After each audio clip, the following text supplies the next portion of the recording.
Welcome to the True Truth Weekly podcast, where tough questions meet careful answers. We'll present timely perspectives on current events, politics, and give the cultural context you can trust. We tackle the big questions on origins, the Genesis kinds, the creation-evolution debate, and the young earth. Learn about faith and reason, theology, apologetics, and the flaws of the Da Vinci Code, and what is the gospel. Plus, we take on math, art, philosophy, alleged Bible tensions, wisdom, and the conversations that sharpen understanding. Howdy.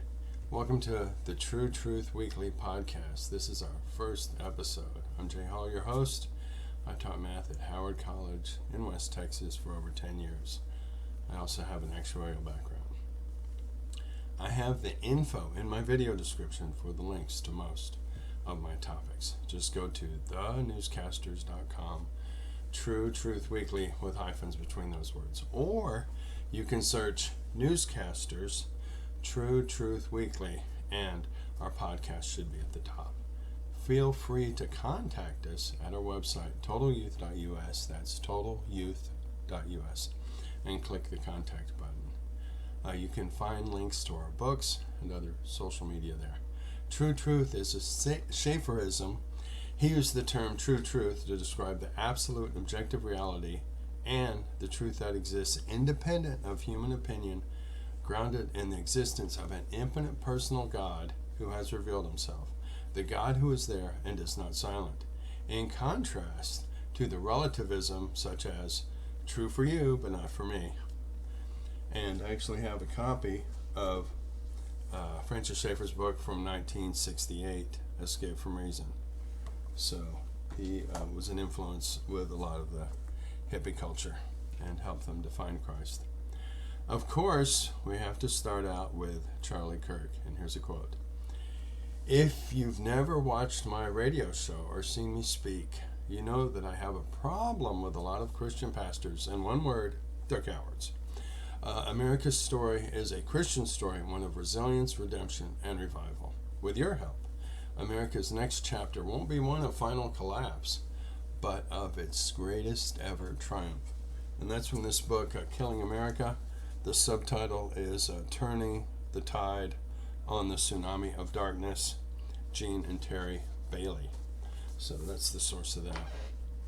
So, I got to hear John Stonestreet last month at OCU, that's Oklahoma Christian University in Edmond, and he's with the Colson Center, and you may have heard his Breakpoint on the radio. He's a fantastic speaker. He spoke on some basic foundations of a Christian worldview. We had a short chat during one of the breaks, and I have my t-shirt here with the total solar eclipse from OCU. So if you're not familiar why a total solar eclipse is so important, I recommend the documentary The Privileged Planet. Stonestreet and Os Guinness, who actually spent time with Francis Schaeffer, put out an A+ film, Truth Rising, recently that I highly recommend. Now to the news. In El Paso, a flight ban was issued for 10 days for air travel under 18,000 feet, which began on February 10th. An eyewitness described a mothership releasing small objects from beneath. There were also claims of disruptive drones from south of the border. Are UFOs invading the U.S.? When I think of UFOs, I think of Star Trek and Star Wars. Which one is your favorite? Let us know. Interestingly, there's a connection with El Paso. I've driven through there a couple times, but never visited. Gene Roddenberry of Star Trek fame was born in El Paso and was a pilot in World War II. Speaking of aliens, I wrote a dire warning regarding the Pixar flop Elio. That's E-L-I-O. Now we travel all the way to Japan.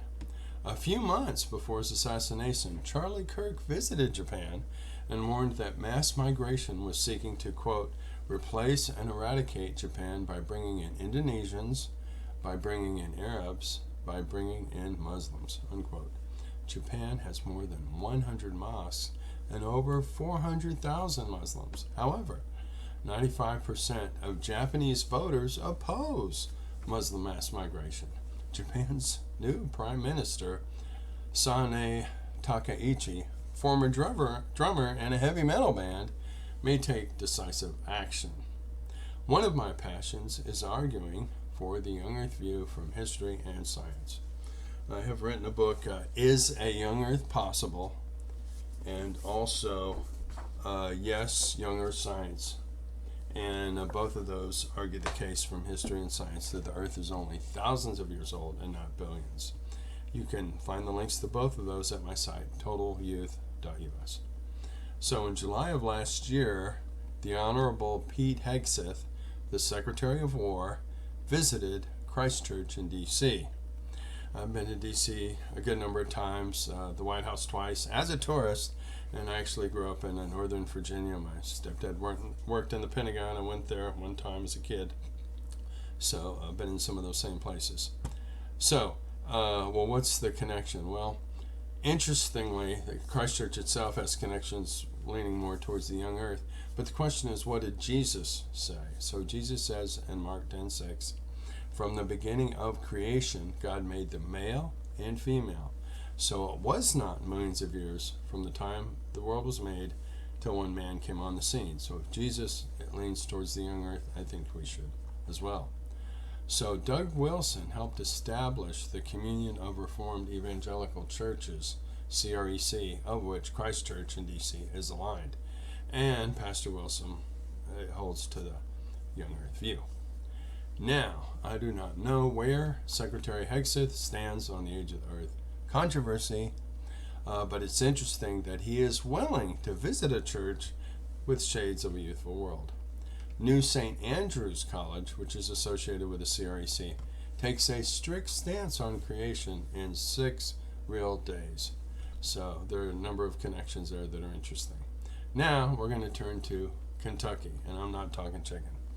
The Boston Herald published a cool article on the Ark Encounter last year titled, quote, with a massive ark and museum, he, that is Ken Ham, spreads creationism a century after the Scopes trial, and he's not alone, by Peter Smith of the Associated Press. In that article, we learned that a 2024 Gallup poll found that 37% of U.S. adults agreed with the statement. God created human beings pretty much in their present form at one time within the past 10,000 years or so. A year ago, I put out a poll on LinkedIn on the age of the earth.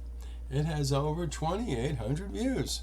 It's not a statistically correct poll, and I understand that you would call it a convenience poll. I've taught statistics many times, but the results are interesting. 30% hold that this planet is 8,000 years old or younger. If you know of any fair and balanced alternative search engine, please let me know. Just go to totalyouth.us and hit that contact button. My proposed title or name for such a site is Googly. That's Guuglii. Googly. I'm actually in Oklahoma City, so if you can suggest anyone for a possible interview, just give me a holler. I am a former journalist and had the privilege to interview Maya Angelou, the poet. Thanks for listening, and join us next time. We'd love to hear your feedback on our first episode, pro or con. Just go to, you know it, totalyouth.us, totalyouth.us. I would like to close with some words from the Gadsby Hymnal, number 775. My God, when I reflect how all my lifetime past I ran the roads of sin and death with rash, impetuous haste. My foolishness I hate, my filthiness I loathe, and view with sharp remorse and shame my filth and folly both. And dost thou still regard and cast the gracious eye on one so foul, so base, so blind, so dead, so lost as I? Then sinners black as hell may hence for hope have ground. For who of mercy needs despair, since I have mercy found? Thanks for listening to True Truth Weekly. See you next time.